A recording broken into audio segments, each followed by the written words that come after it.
JJM মানে আগে ছিল জল জীবন মিশন। জেজেএম এর মানে বদলে দিলেন ভূপেন বরা। এতিয়া মানুহে কৈ আছে গাঁৱত জয়ন্তৰ জেপত মণি জেজেএম মানে। ইনি জয়ন্ত মল্ল বড়ুয়া।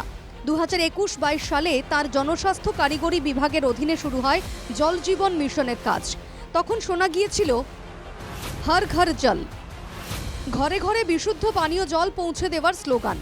সরকারি সভা সমিতিতে অসমের প্রতিটি ঘরে বিশুদ্ধ পানীয় জল পৌঁছে দেওয়ার প্রতিশ্রুতি দিয়েছিলেন নেতারা। প্রকল্প বাস্তবায়নে শুরু হয়েছিল কাজ, কিন্তু আচমকা স্তব্ধ হয়ে গেল জল জীবন মিশন। বন্ধ বিশুদ্ধ পানীয় জলের সরবরাহ। অসমের জল জীবন মিশনের সঞ্চালক শনিবার এক নির্দেশ জারি করে জানান, অসমে বন্ধ করা হয়েছে এই প্রকল্প। তিনি জানান, ঠিকাদাররা নিম্নমানের কাজ করেছে, নির্ধারিত সময়ের মধ্যেই কাজ সম্পন্ন করতে পারেনি। তদন্তে ধরা পড়েছে এসব অনেক গাফিলতির তথ্য, তাই এই প্রকল্পের কাজ বন্ধ করার সিদ্ধান্ত নেওয়া হয়। ওই নির্দেশে ঠিকাদারদের নিম্নমানের কাজের কথা তুলে ধরা হয়েছে। হর ঘর নল, হর ঘর জল এই স্লোগানে আরম্ভ হয়েছিল কেন্দ্রীয় সরকারের এই অভিলাষী প্রকল্প। উদ্দেশ্য ছিল দেশের প্রতিটি ঘরে বিশুদ্ধ পানীয় জল পৌঁছে দেওয়া। 2019 সালের 15ই আগস্ট দেশ জুড়ে শুরু হয়েছিল এই প্রকল্পের কাজ।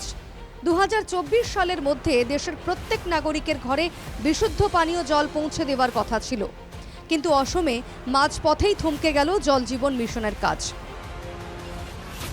হিমন্ত বিশ্ব সরকারের দক্ষতা নিয়ে প্রশ্ন নেই, জয়ন্ত মল্ল বড়ুয়ার দক্ষতা তুলনাহীন, কিন্তু অসমে কেন বন্ধ হলো জল জীবন মিশনের কাজ?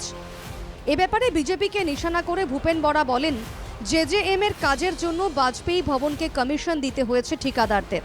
ভূপেন বরার কটাক্ষ, অসমে জেজেএম এর শুধু নলই থাকবে, জল আর থাকবে না। কি কাৰণে চৰকাৰে কাম বন্ধ কৰিবলগীয়া হৈছে? এতিয়া ঠিকাদাৰে কৈছে যে আমাৰ কোনো উপায় নাই। কামটো লোৱাৰ আগত 8%ৰ পৰা 15%লৈকে আমি কমিশ্যন দিবলগীয়া হৈছে। অৰ্থাৎ 2 কোটি টকাৰ যদি আপুনি কাম লয়, তেতিয়া অতি কমেও 16 লাখ টকা মন্ত্ৰী চন্ত্ৰী আনকি বাজপেয়ী ভৱনত 2% দিয়া বুলি কৈছে তেওঁলোকে। মুখ্যমন্ত্রী যদি ধোঁয়া তুলসী পাতা হন, যদি তিনি কমিশনের ভাগ না পেয়ে থাকেন, তাহলে এই কেলেঙ্কারির তদন্ত সিবিআই এর হাতে তুলে দিন। মুখ্যমন্ত্রীকে নিশানা করে মন্তব্য ভূপেন বরার। মই মুখ্যমন্ত্ৰী ডাঙৰীয়াক আহ্বান জনাইছোঁ যে 8%ৰ পৰা 15% টকা খাই পেলাই জেজেএমৰ আঁচনিখন ধ্বংস কৰাৰ যিটো ষড়যন্ত্ৰ, তাত যদি আপুনি জড়িত নাই, এই টকাৰ অংশ যদি মুখ্যমন্ত্ৰী ডাঙৰীয়াৰ হাতত লগা নাই, মই আপোনাক এই গোটেই হাজাৰ হাজাৰ কোটি টকাৰ এই কামটোত CBI এনকুৱাৰী দিবৰ কাৰণে দাবী জনাইছোঁ। আমি CBI অফিচলৈকে যাম, আমাক সিমান পৰ্যায়লৈকে যোৱালৈকে বাধ্য নকৰিব। বিষয়টি নিয়ে ভূপেন বরার সাংবাদিক বৈঠকের পর প্রতিক্রিয়া মন্ত্রী জয়ন্ত মল্ল বড়ুয়ার। এই বিষয়ে যি ক'ব লাগে আমাৰ বিভাগে সুন্দৰভাৱে ক'ব। যিবিলাক তথ্য থাকিলে ক'ব লাগে, তথ্য নোহোৱাকৈ এনেই চালে বাৰে কোবালে এজন সভাপতিৰ গৰিমা হ্ৰাস হয়। মই ভাবোঁ যে এজন অতি নাজানা মানুহ, গোটেই প্ৰশাসন ব্যৱস্থাটো বুজিও নাপায়, কথাও বুজি নাপায়, ইংৰাজীত লিখা চিঠিখনো ভালকৈ বুজি পাইছে নে নাই সেইটোও মোৰ সন্দেহ হৈছে। গতিকে তেওঁ বুজি নোপোৱাকৈ চাগে চালে বাৰে কোবাইছে। শুনলেন তো মন্তব্য? এই হচ্ছে একজন দায়িত্বশীল মন্ত্রীর মন্তব্য। এই জন্যই ঘরে ঘরে বিশুদ্ধ পানীয় জল পৌঁছে দেওয়ার প্রতিশ্রুতি স্বপ্ন হয়েই রইল।